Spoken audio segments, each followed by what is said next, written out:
Good afternoon बेटा, आप सभी को नमस्कार। उम्मीद करता हूं एकदम तंदुरुस्त हो, मजे में हो। चलो बेटा स्टार्ट करते हैं अपनी कहानी। लास्ट क्या किया था बेटा, मुझे बता दो। हमने आई थिंक नरेशन स्टार्ट कर दिया था मेरे बच्चे, और नरेशन की क्लास को हमें आगे बढ़ाना है। मिल गई फाइल। तंदुरुस्त हो?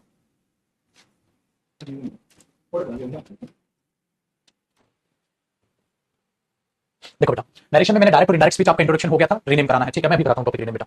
और आगे हमने देखा था my father said to me we have been in the army. तो वी वाला पोर्शन जो हमने वो खत्म कर लिया था कि वी का वी रहेगा अगर सबकी बात कर रहा है, अगर सबकी बात नहीं कर रहा है तो वी का दे हो जाएगा। अगर मैं भी उसमें इंक्लूड हूं तो वी का वी रहेगा, अदरवाइज दे हो जाएगा। आज बात करते हैं बेटा हम नेक्स्ट पार्ट की। जैसे हमने ये चेंज करना सीख लिया बेटा कल, फर्स्ट पर्सन को कैसे चेंज करेंगे according to the subject of reporting verb. आज हमें सीखना बेटा सेकंड पर्सन को हम कैसे चेंज करेंगे। तो मेरे बच्चे हेडिंग डालिए how to change speaker, sorry listener. Speaker तो हो गया हमारा, लिसनर। लिसनर को कैसे चेंज करें, और लिसनर का मतलब हुआ बेटा यू, और यू की अगर बात करें तो वो चेंज होगा बेटा according to the object of reporting verb. According to the object of reporting verb. Reporting verb के ऑब्जेक्ट के अकॉर्डिंग वो चेंज होगा, according to the object of reporting verb. ठीक है, रिपोर्टिंग वर्ब के ऑब्जेक्ट के अकॉर्डिंग चेंज होगा। कैसे बेटा, ध्यान से सुनना। एग्जांपल देखते हैं बच्चे। जैसे मैंने कहा, और बच्चे एक बात याद रखना, he said to her you, ठीक है, कैन डू दिस वर्क। उसने उसको कहा आप ये काम कर सकती है।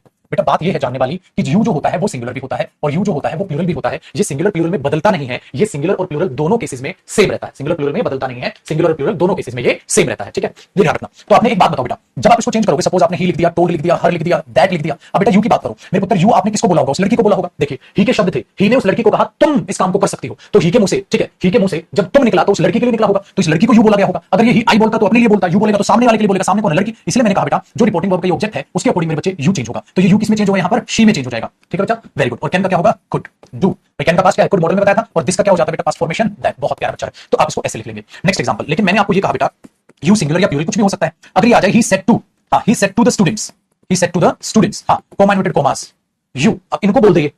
ठीक है, तो यू आर या you can do this work, same लिख दो। तुम लोग इस काम को कर सकते हो। तो अब सोचना बेटा, अब आप ये बोलोगे सर मामला पलट गया। अब आपने यहां बोला ही टोल्ड द स्टूडेंट्स, हाँ तो बेटा ही की जबान से यू निकला, लेकिन ही की जबान से यू किसके लिए निकला? स्टूडेंट्स के लिए निकला। तो आप क्या बोलोगे? दैट। अब यू किसमें चेंज होगा बेटा? दे में।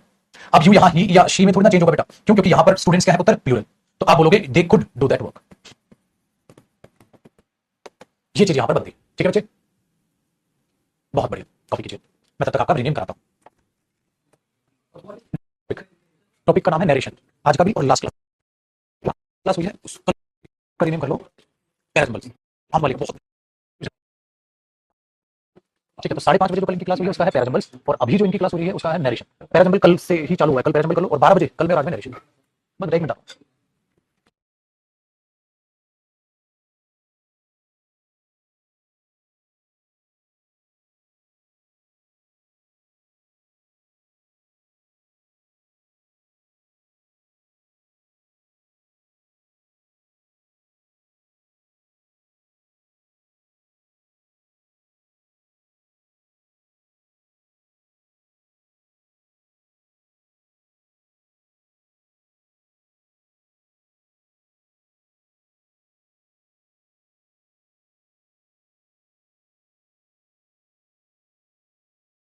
चलो बेटा ठीक है, बोल दिया है आपके रीनेम करने के लिए, आपकी क्लासेस का रीनेम हो जाएगा। अब देखते हैं छोटू भाई आगे। ठीक है भाजी, सिलेबस कब तक खत्म होगा? बस अभी शाम तक हो जाएगा। एग्जाम से पहले हो जाएगा मेरे बच्चे।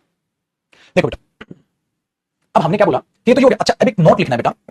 नोट लिख के क्या करना है? ऑब्जेक्ट इज हिडन या ऑब्जेक्ट, ठीक है, ब्रैकेट नॉट गिवन। बेटा कई बार एग्जाम में पता है क्या करता है, आप यू ऑब्जेक्ट के हिसाब से बदलते हो। बेटा कई बार एग्जाम में ऑब्जेक्ट गिवन नहीं करता, बच्चा कहता है सर फिर क्या करूंगा? कुछ नहीं करना, छोटे ऑप्शन के हिसाब से चुन ले, साथ साथ कॉपी करना। देखो बेटा, जैसे उसने बोल दिया ही सेड, और यहां यू दे दिया direct, he said you they दिया, ठीक है, और उसने बोल दिया you should invest in this company. उसने कहा आपको इस कंपनी में इन्वेस्ट करना चाहिए, ठीक है, ऐसे बोल दिया। बट बेटा जब हम इसको देखेंगे कि उसने कहा आपको, ठीक है, इस कंपनी में इन्वेस्ट करना चाहिए, तो बेटा आपको यहां तो ऑब्जेक्ट ही नहीं है। आप बोलोगे सर ऑब्जेक्ट नॉट गिवन, तो सर मैं पेपर में क्या करूं? बेटा तेरे को कुछ नहीं करना, एग्जामिनर ऑप्शन देगा, उस ऑप्शन में ऑब्जेक्ट के अलावा बाकी गलतियां ढूंढ लेना। जैसे देखो बेटा, मैंने एक ऑप्शन बनाया, सपोज ही सेड, ऐसे कर लेते हैं, he told, he told them, he told them that they. देखो बेटा अगर यहां देम आया तो दे ही आएगा, देम को कहा तो they should invest in this company. पहली चीज, एक ऑप्शन दिया मेरे बच्चे। दूसरा ऑप्शन दिया ही suggested to her that he should invest in that company। एक ऑप्शन देते मेरे बच्चे ये, सी he suggested to her that she should invest in that company। और एक ऑप्शन दे दिया बेटा ही टेल्स हर दैट, पर आगे कुछ भी दिया ऐसा, क्योंकि टेल से गलत है। तो अल्टीमेट में जो कहने की कोशिश कर रहा हूं बेटा, पेपर में घबराना मत कि जैसे ऑब्जेक्ट नहीं दिया बेटा, ऑप्शन देख, चार ऑप्शन में से जो सही है उसको चुन ले। जैसे मैंने आपको वॉइस में कला बताई थी वही तो नरेशन में कला बताऊंगा। देख मेरे बच्चे, अगर किसी को आप कह रहे हो भाई देखो ऐसा कर लो, तो सजेशन दे रहे हो मेरे बच्चे। अब सजेशन तो टोल को क्यों प्रायोरिटी दूंगा मैं? दूसरा, दिस कंपनी का पक्का क्या होगा बेटा, अगर ये पास्ट में है तो दैट कंपनी होगा, दैट कंपनी तो नहीं किया, तो ये ऑप्शन तो गलत हो गया। दूसरा बेटा, he suggested to her that he, अच्छा देखो बेटा, सजेस्टेड टू हर तो बिल्कुल सही है, लेकिन अगर यहां ये लड़की है, उस लड़की को सजेस्ट किया कि आप ये कर लो, तो वो यूज लड़की के लिए आया होगा, लड़की के लिए आया होगा, तो यहां शी आना था, यहां ही क्यों आ रहा है फिर? समझ रहे बेटा? Very good. आगे, ही सजेस्टेड टू हर, ठीक बिल्कुल। अब देखो मैच हो रहा है ना, आप दोनों सही है बेटा। उसने उस लड़की को कहा कि उस लड़की को इन्वेस्ट करना चाहिए उस कंपनी में, बिल्कुल ठीक है, तो सी ऑप्शन करेक्ट हुआ। यहां इसमें टेल्स हो ही नहीं सकता बेटा, तो ये ऐसे कमांड करेगा पेपर में, तो ऑब्जेक्ट जब गिवन नहीं करेगा तो ये हिंट दे देगा। आसान हो गया बेटा पेपर, बहुत बड़ी। तो अब सी ऑप्शन शुड हैव नहीं होगा बेटा, शुड का फर्स्ट फॉर्म तो शुड का सेम ही रहता है, मॉडल भूल गए तुम, कास्ट जब बनाते हैं तो शुड का शुड ही रहता है।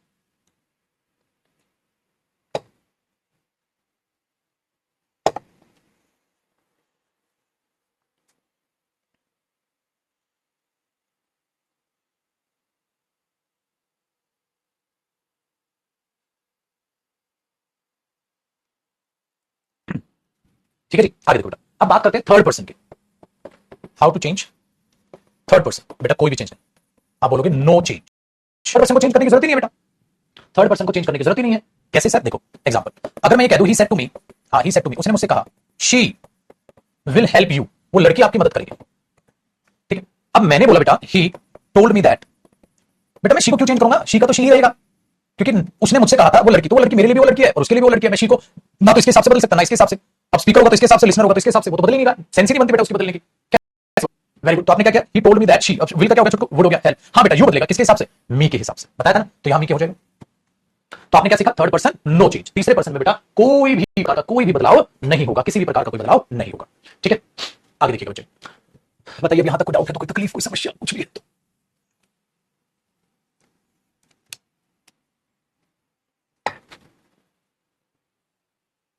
बेटा 12 ही तो बोल दिया था कल, 12 बजे ही। छुटकू क्या कर रहे हो तुम भाई? 12 बजे बोल दिया था, 12 बजे एग्जैक्ट चालू की क्लास। अब मैंने लंच टाइम अपना बदल दिया कि 1:05 पे लंच कर लो, आपकी 12 बजे एग्जैक्ट चालू कर लेंगे। देखो बेटा, अब मैं आपको जो कॉन्सेप्ट सिखा रहा हूं वो कॉन्सेप्ट बेटा पोजीशंस ऑफ पर्सनल प्रोनाउंस। बेटा पर्सनल प्रोनाउंस होते हैं जो पर्सन्स को दिखाते हैं, ठीक है, जो भी हमने लिखे। पोजीशंस मतलब सर, मतलब है बेटा देखो क्या होता है, अभी अभी आपने देखा कि एक स्पीकर होता है जो कि आई और वी होता है मेरे बच्चे, एक आपने देखा एक लिसनर होता है जो यू होता है, फिर आपने देखा सर एक थर्ड पर्सन होता है जिसे हम नॉन एक्टिव पर्सन कहते हैं, ठीक है, उसमें ही, शी, इट और उनका प्लूरल दे होता है, ठीक है। अब होता क्या है बच्चे, इनकी पोजीशंस होती हैं, मतलब अब तक आप सेंटेंस में बेटा एक एक शब्द देख पाए हो, they will go there, he will go there, she will go there, I will go there, you will go there, एक एक शब्द।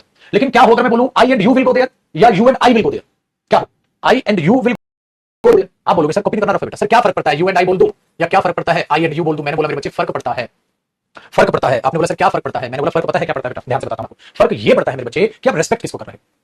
एक बात बताओ पुत्र, एक बात बताओ, सपोज करो पिताजी बैठे हो और आप बैठे हो बेटा, तो पहले आप अपने पिताजी को खाना दोगे अपने आप खा लोगे? आप बोलोगे सर पिताजी को खाना दूंगा, क्यों? रेस्पेक्ट बेटा, इसलिए हमेशा रेस्पेक्ट पहले सामने वाले को दी जाती है, खुद को नहीं बेटा।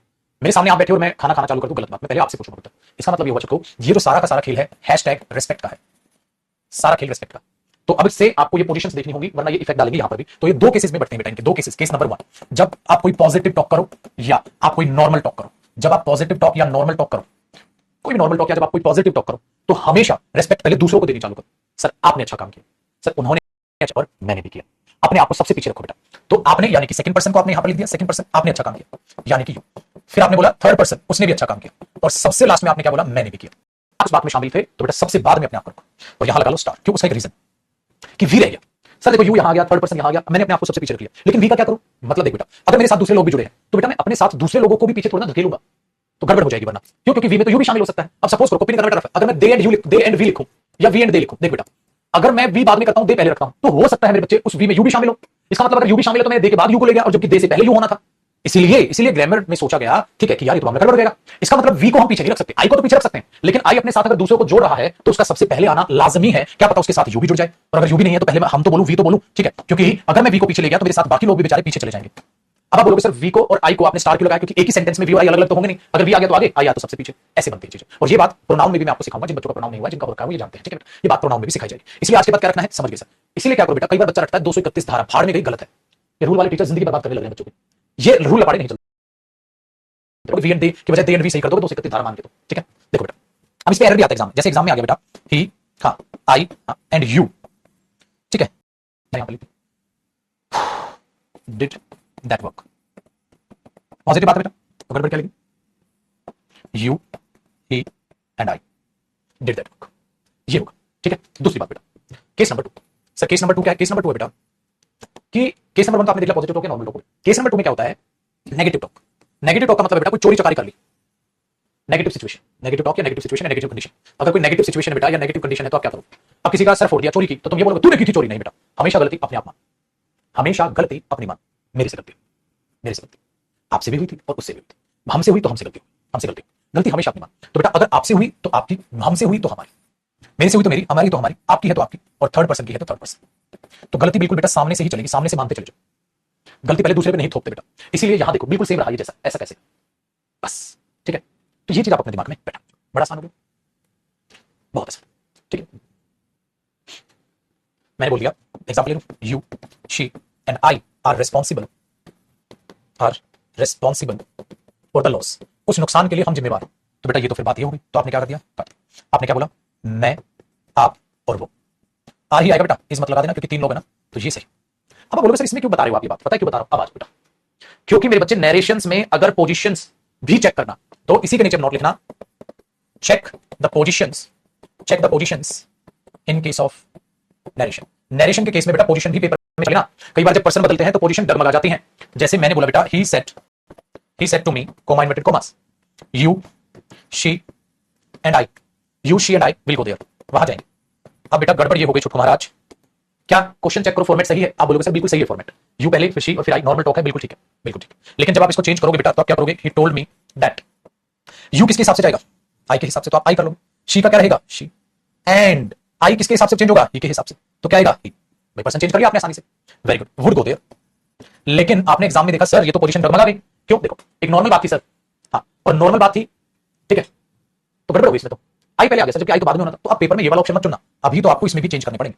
आप करोगे शी, ही एंड आई बाद में पहुंचाना पड़ेगा। अब पेपर में आपका ये आंसर होगा, फाइनल आंसर। तो ये दिमाग में अपने रखना है कि नहीं? मजेदार कहानी, मजा आया कि नहीं आया? वेरी गुड, कर लो बेटा कॉपी। हो राम जी,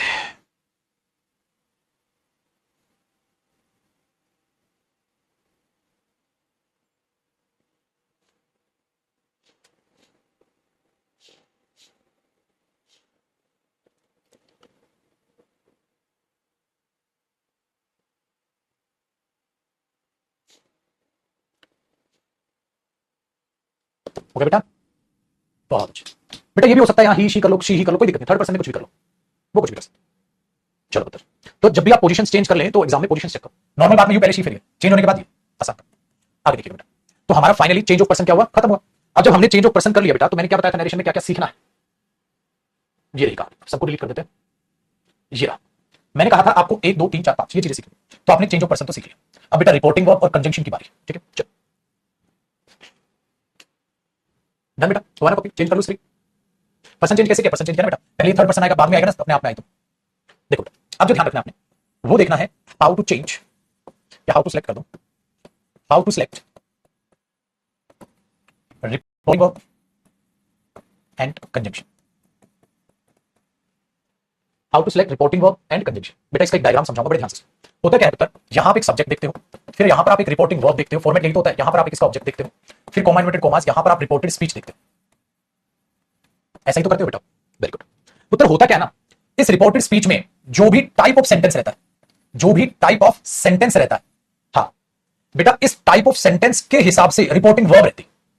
पता है आपको कैसे सर? देखो, अगर कुछ बता रहे हो तो आप टेल ले लेते हो, अगर कुछ पूछ रहे हो तो आप आस्क ले लेते हो, अगर इसमें इंटरोगेटिव सेंटेंस होगा तो इधर आस्क कर देते हो, अगर इधर अफर्मेटिव सेंटेंस होगा तो बेटा इधर आप टेल कर लेते हो। वेरी गुड, इसका मतलब रिपोर्टिंग वर्ब डिपेंड करती है बेटा रिपोर्टेड स्पीच के टाइप ऑफ सेंटेंस पर, है ना? अभी कराऊंगा फिर टाइप ऑफ सेंटेंस। अच्छा दूसरा, जब आप रिपोर्टिंग वर्ब सेलेक्ट कर लेते हो, रिपोर्टिंग वर्ब के हिसाब से कंजंक्शन आता है। पूरी कहानी समझ रहे हो? इधर अगर अफर्मेटिव सेंटेंस है तो इधर टेल आएगा, और टेल आएगा तो कंजंक्शन दैट आएगा, अगर आस्क आएगा तो कंजंक्शन वेदर या इफ आएगा। ओहो समझ गए, ठीक है, दिमाग में आया बेटा? Very good. तो इस तरीके से आपने इस चीजों को टैकल करना है कि अच्छा पहले मैं देखूंगा रिपोर्टेड स्पीच में टेंस जो है, मतलब सेंटेंस का टाइप क्या है, उस टाइप के हिसाब से रिपोर्टिंग वर्ब चुनूंगा, और उस रिपोर्टिंग के हिसाब से कंजंक्शन चुनूंगा, तीनों आपस में बंधे हुए। इसलिए मैंने डायग्राम समझा। अब एक एक करके हमें सारे टाइप के सेंटेंस के हिसाब से रिपोर्टिंग वर्ब और कंजंक्शन सीखना है बेटा, मस्त आने लगे। तो सारे टाइप के सेंटेंसेस में सबसे पहला टाइप नंबर 1 आता है हमारे पास बेटा अफर्मेटिव और नेगेटिव सेंटेंस। आपको पता है उन्हें हम बोल देते हैं इंफॉर्मेटिव सेंटेंसेस, इंफॉर्मेटिव सेंटेंसेस, या इनको आप असर्टिव सेंटेंस भी बोल देते हैं। असर्टिव सेंटेंसेस का भी मतलब होता है बेटा जो मीनिंग देते हैं, असर्टिव सेंटेंसेस भी बोल देते हैं। या मेरे बच्चे आप इन्हें, असर्टिव सेंटेंसेस में 2 सेंटेंसेस होते हैं, एक तो अफर्मेटिव और एक नेगेटिव, हाँ वाले या ना वाले, ठीक है बेटा? Very good. अब अफर्मेटिव हाँ या ना वाले हाँ, तो इन्फॉर्मेशन देंगे ना बेटा। अगर ये इन्फॉर्मेशन देंगे बेटा तो इसमें रिपोर्टिंग वर्ब क्या होगी, इसमें टेल या से भी हो सकती है, से टू या टेल। ठीक है, से या टेल वो तो पता ही आपको, टू कब आएगा। ठीक है, हम टेल को पहली प्रायोरिटी देते हैं बेटा, से को दूसरी। मैंने कहा ना से टू हमेशा टेल में बदले, जरूरी नहीं है बेटा, कई बार से टू रख लेगा, क्या कर लोगे। दूसरी बात, अगर आप किसी को कुछ बता रहे हो या कुछ कह रहे हो तो उसे एक्सप्लेन करने के लिए दैट कंजंक्शन, क्योंकि बेटा किसी को कुछ बता रहे हो तो कंजंक्शन दैट ही तो आएगा। इसलिए बेटा टेल के साथ कंजंक्शन कौन आता है, दैट। से के साथ कंजंक्शन कौन आता है, that. He told me that. Very good, करो बेटा।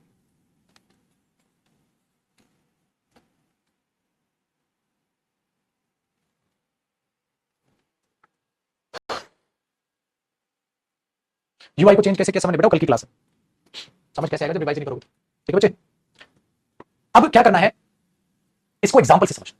पहले इन्फॉर्मेटिव या असर्टिव का मतलब इन्फॉर्मेशन देना ही होता है बेटा, इन्हीं को अफर्मेटिव नेगेटिव होता है। अब क्या करना है, इनको एग्जांपल से समझना। आप कॉपी करो, फिर मैं अगले पेज पे इसका एग्जांपल लेता हूं।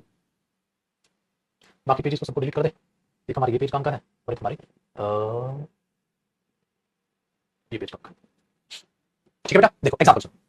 अगर पेपर में ये आता है बच्चे, ही सेड टू मी, हाँ आ गया, आई विल हेल्प यू। तो एक बात बताओ, आपने ही लिखा हाँ, अब या तो सेट टू का सेट टू पेपर में दे देगा बेटा, लेकिन हम टेल को पहली प्रायोरिटी देंगे, लेकिन ये तो पास्ट है तो टोल्ड करोगे। लेकिन आप बोलोगे आई अफर्मेटिव सेंटेंस है, ये तो अफर्मेटिव सेंटेंस है। अगर अफर्मेटिव सेंटेंस है तो बेटा इन्फॉर्मेशन दे रहे हो, कुछ बता रहे हो। अगर कुछ बता रहे हो बेटा तो ये फिर अब यहां पर मुझे क्या करना पड़ेगा, टोल्ड। फिर क्या करोगे, नहीं आप समझे, क्योंकि अफर्मेटिव है बेटा तो मुझे ये क्या करना पड़ेगा, मुझे ये टोल्ड में चेंज करना होगा। अच्छा, किसी को कुछ बतला रहे हो बेटा, छिपा थोड़ा रहे हो, कुछ बतलाते हैं तो उसको एक्सप्लेन कौन करता है, दैट कंजंक्शन करता है। तो ये टोल्ड की वजह से कंजंक्शन कौन आया, दैट। इसकी वजह से ये आया ना बेटा। फिर आई किसके हिसाब से चेंज होगा, ही के हिसाब से चेंज होगा। तो आई किसमें गया, ही। बेटा विल का क्या होगा, पास्ट वुड। हेल्प का क्या रहा, हेल्प। और बेटा यू किसके हिसाब से चेंज होगा, लिसनर, मतलब क्या हुआ, नहीं। दो कोड़ी का औकात है सेंटेंस। ठीक है, तो यहां टेल मत कर देना बेटा, क्योंकि पास्ट है, ये टेंस के हिसाब से बदलेगा बेटा, टेंस के हिसाब से चलेगा। पास्ट है तो टोल्ड, प्रेजेंट होता तो टेल। काम आसान हुआ बेटा। बट कई बार पेपर में सेट टू दे देता है, यहाँ टोल्ड ऑप्शन में नहीं होता, तो मैं सेट टू को चुनना पड़ेगा बेटा, क्योंकि टोल्ड जो है सेट टू की जगह आया, तो पेपर में कई बार टोल्ड ना देके सेट टू दे देता, तो मजबूरन वो चुनना पड़ता है। समझ आया सबको। तो सारी की सारी निचोड़ एक बात कही है कि चीजें आसान है, क्यों मुझसे फैलानी है। नेगेटिव का देख लो बेटा, अगर मैंने बोला शी सेड टू देम, ठीक है, यू, ठीक है, you do your work on time. आप अपना समय, आप अपना काम समय पर, अच्छा ये करते हैं, यू डू नॉट, ठीक है, you do not, you do not clean your room, ठीक है, सीरियसली आप अपना रूम सीरियसली साफ नहीं करते। नेगेटिव का एग्जांपल बना लेते हैं बेटा। तो आपने क्या बोला, शी, क्या लिखा, टोल्ड, क्या लिखा, देम, क्या आया, दैट। क्यों, क्योंकि टोल्ड के लिए दैट आएगा बेटा। टोल्ड क्यों आया, क्योंकि सर नेगेटिव सेंटेंस से बात ही बता रहे हो। लेकिन बेटा यू किसके हिसाब से जाएगा, देम के हिसाब से। देम तो प्लूरल है तो क्या जाएगा यहाँ, they. Very good. Do not का क्या हो जाएगा बेटा, पास्ट बना देंगे ना, डू नॉट क्लीन, बेटा योर नहीं, देयर रूम। अब दे हो गया, यू देयर में जाएगा तो योर भी तो देयर में होगा चेंज, देयर रूम, सीरियसली। आया बेटा समझ, करो को। तो ये इसमें चेंज हो जाएगा। आपने बोला सर आसान, अफर्मेटिव भी समझ आ गया, नेगेटिव भी समझ आ गया। बेटा जी होश संभाल के बैठिएगा। इंटेरोगेटिव बच्चों को ज्यादा पजल करता है, तो इंटेरोगेटिव को आराम से एक ही बार में सुन लेना। सर इंटेरोगेटिव सेंटेंसेस में क्या होगा सर, इंटेरोगेटिव सेंटेंस, इसका मतलब जान पूछ के मैं इसको इन्वर्टेड कॉमास लगा रहा हूं, क्योंकि इंटेरोगेटिव सेंटेंस इन्वर्टेड कॉमास में आया तो क्या होगा, है ना बेटा। अगर इंटेरोगेटिव सेंटेंस आया इन्वर्टेड कॉमास में तो क्या होगा,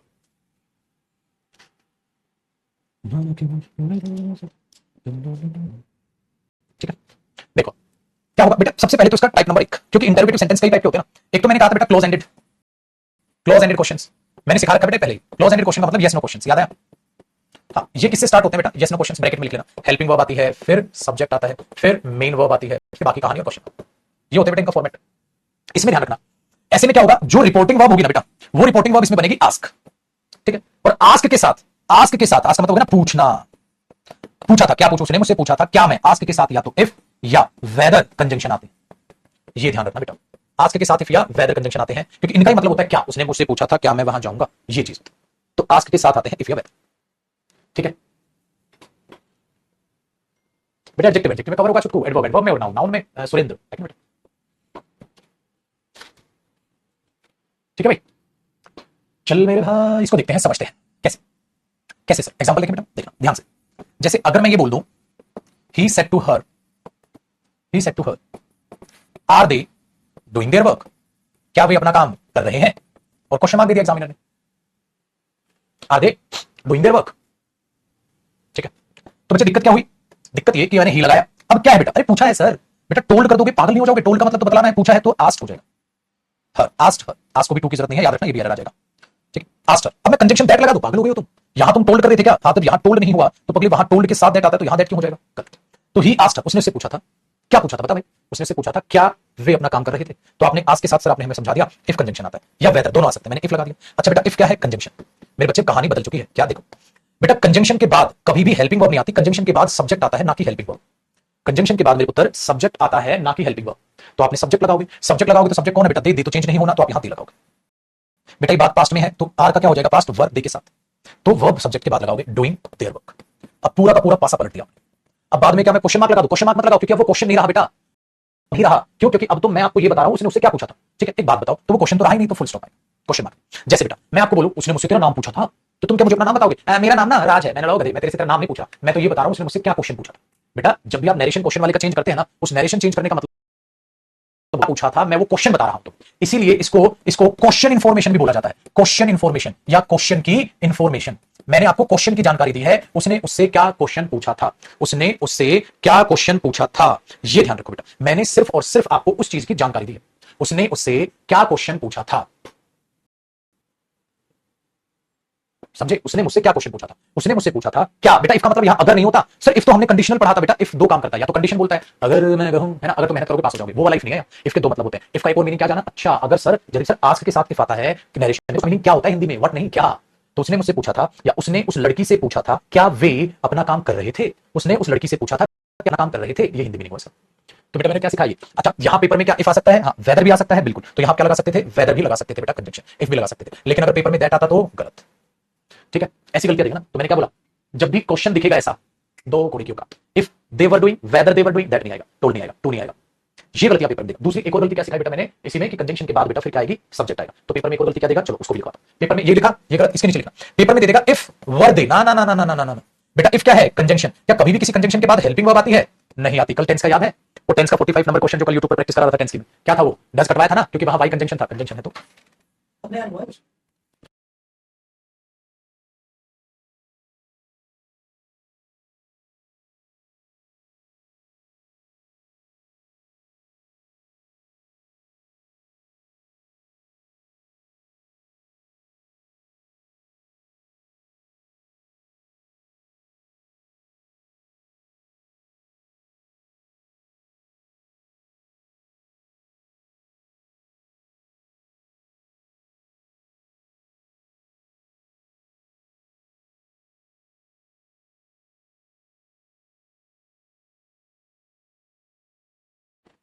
चलिए बेटा, एक थोड़ा सा बुरा हादसा हो गया है मुखर्जी नगर में, ऑफलाइन का एक हॉल था, ठीक है, किसी दूसरे इंस्टीट्यूट का, उसमें आग लग गई है, तो कुछ बच्चे भी हैं शायद, उसमें कहा सुनने में आ रहा है कि थोड़ी सी बच्चे भी चल गए, ठीक है, चलो बेटा हम चीजों को आगे जरा समझने की कोशिश करते हैं, बस मैं 5-7 मिनट रोक रहा हूं, बट वहां मुखर्जी नगर जा रहे हैं बेटा। चलिए देखो, तो हमने क्या बोला, he said to her are they doing their work, आपने बोला ही आस्क्ड हर इफ या वेदर, यहां पर आएगा, कॉन्सेप्ट को पूरा कर देता हूं बेटा, एक बार फिर देखो, तो इफ या वेदर, इफ ये लगा लो या वेदर लगा लो, दैट नहीं आएगा बेटा, और इसके बाद हेल्पिंग वर्ब मत लगाना। एक क्वेश्चन अब आप देखो, ठीक है, आसान है बेटे, तो ये है हमारा इंटरोगेटिव का पहला टाइप।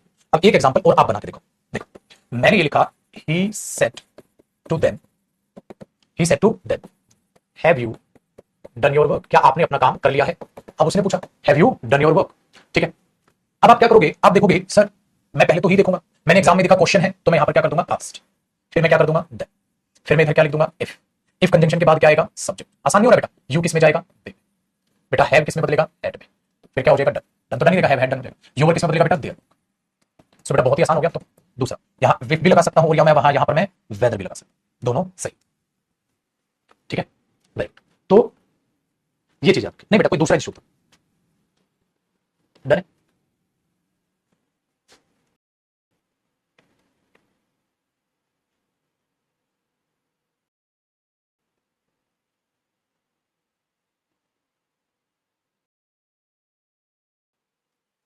ठीक है बेटा, पक्का, ये चीज याद रखो, आसान हो, तो सर इंटरोगेटिव सेंटेंस तो बहुत आसान हो गए, लेकिन अब टाइप नंबर 2 बेटा, कई इंटरोगेटिव सेंटेंसेस होते हैं जिसमें हम क्वेश्चन वर्ड्स क्वेश्चन देते हैं, क्वेश्चन वर्ड्स क्वेश्चन, तो बहुत आसान होता है बेटा इसमें, क्या ऐसे में हम फॉर्मेट क्या देखते हैं, आपका क्वेश्चन वर्ड है प्लस हेल्पिंग वर्ब है ना, ऐसे होता है ना, प्लस सब्जेक्ट है, इसका फॉर्मेट ये होता है बेटा, फिर आपको क्या दिखती है, मेन वर्ब और बाकी की कहानी, ये बेहद आसान है, क्या आसान है, जब आप इसका नरेशन चेंज करेंगे, बेटा ये क्वेश्चन वर्ड यहां तो क्वेश्चन का काम करता है, इसके बाद हेल्पिंग वर्ब है, लेकिन याद रखिएगा यही क्वेश्चन वर्ड, ठीक है, इनडायरेक्ट स्पीच में कंजंक्शन का काम करेगा। इसका मतलब ये हुआ बेटा, ये जो क्वेश्चन वर्ड्स होते हैं ना, ये दो काम करते हैं। ये क्वेश्चन वर्ड्स जो होते हैं ना, ये दो काम करते हैं। ये क्वेश्चन वर्ड्स काम करते हैं, ये क्वेश्चन वर्ड्स अपने आप में काम करते हैं, ये क्वेश्चन वर्ड्स अपने आप में काम करते हैं क्वेश्चन पूछने का, और ये क्वेश्चन वर्ड्स अपने आप में काम करते हैं ऐसा कंजंक्शन का। तो ये दो काम ऐसे, ठीक है, आपको करते हुए नजर आते हैं। ये दो काम आपको ऐसे करते हुए नजर आते हैं, ठीक है। आज की रहेगी बेटा वो तो, चलो देखते हैं। जैसे देखो मैंने ये बोल दिया ही सेड टू हर, अब मैंने यहां वाई लिख दिया, वाई, ठीक है, why are they going there, वे वहां क्यों जा रहे हैं? अरे बेटा ये तो और भी आसान हो गया, अब आपको पता वाई कंजंक्शन बन जाएगा और आसान हो गया। तो आप क्या बोले? ही, आपने बोल दिया आस्क्ड, आपने बोल दिया हर, आपने बोल दिया वाई, आसान हो गया। ही आस्क्ड हर वाई, तो ये यहां क्वेश्चन वर्ड था, यही कंजंक्शन है बेटा। और कंजंक्शन के बाद क्या आएगा बच्चे? सब्जेक्ट, तो बेटा दे पहले आएगा, फिर आर किसमें जाएगा? Were, why they were going there, और फुल स्टॉप। क्यों? क्योंकि अब ये क्वेश्चन की इंफॉर्मेशन है, क्वेश्चन नहीं, क्वेश्चन की इंफॉर्मेशन, क्वेश्चन नहीं पूछा मैं तुम्हें ये बता रहा हूं उसने क्या क्वेश्चन पूछा था, तो इसका हिंदी मीनिंग आया, उसने उस लड़की से पूछा था क्यों वे वहां जा रहे थे। आसान हो गया बेटा। तो भाई मेरे ये और आसान है, उससे भी आसान। तो इसमें अब देखो सर, इसमें गलती क्या क्या देगा बेटा? यहां दे देगा इफ वाई, ओ भाई इसमें खाली वाई कंजंक्शन बनेगा। दूसरी गलती ये दे देगा बेटा, लिख देगा वाई वर दे, वाई अब कंजंक्शन है, क्वेश्चन पूछेगा तो ऐसा होगा क्वेश्चन मार्क, ये फुल स्टॉप है, बीच में कंजंक्शन है, तो वाई भी क्या हो जाएगा? गलत। वेदर वाई, अरे वेदर वाई भी कुछ भी नहीं होगा, खाली वाई कंजंक्शन बनेगा, ठीक है ये चीज। और यहां टोल्ड दे देगा तो टोल्ड भी क्या हो जाएगा? गलत, क्योंकि क्वेश्चन पूछा है आस्क। कितना आसान है भाई, ठीक। 5:30 वाली क्लास करोगे बेटा आज नहीं?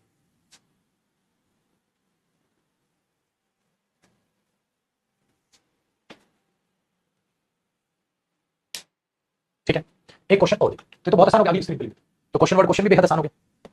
जैसे शी सेड टू मी, ठीक है, व्हेन या how, how do you clean your room, आप अपना रूम कैसे साफ करते हो? उसने मुझसे ये पूछा, तो आपने क्या बोला? शी आस्क्ड मी, क्या हो जाएगा बेटा? हाउ, कंजंक्शन के बाद क्या आएगा? सब्जेक्ट, यू मतलब मैं, हाउ आई, ठीक है, हाउ आई। अब प्रेजेंट इंडेफिनिट का पास्ट इंडेफिनिट बनाओगे तो क्या बनेगा? आई के बाद क्लीन योर रूम की जगह my room, how I clean my room. Did लगाने की जरूरत नहीं है ना बेटा, क्योंकि इसके बाद प्रेजेंट इंडेफिनिट है, पास्ट इंडेफिनिट में चेंज होगा, सब्जेक्ट के बाद पास्ट इंडेफिनिट में क्या आती है? Second form. तो how do you clean your room, तो she asked me how I clean my room, clean क्यों हो गया? पास्ट इंडेफिनिट बना दिया। तो सर वो डू कहां गया? अरे बेटा पास्ट इंडेफिनिट बन गया ना, तो डू की जरूरत ही नहीं है अब तो, क्योंकि पास्ट इंडेफिनिट में सब्जेक्ट के बाद सेकंड फॉर्म आती है। ये चीज एक बार तो ये तो बहुत ही आसान काम हो गया बेटा आपके लिए। कॉपी करो।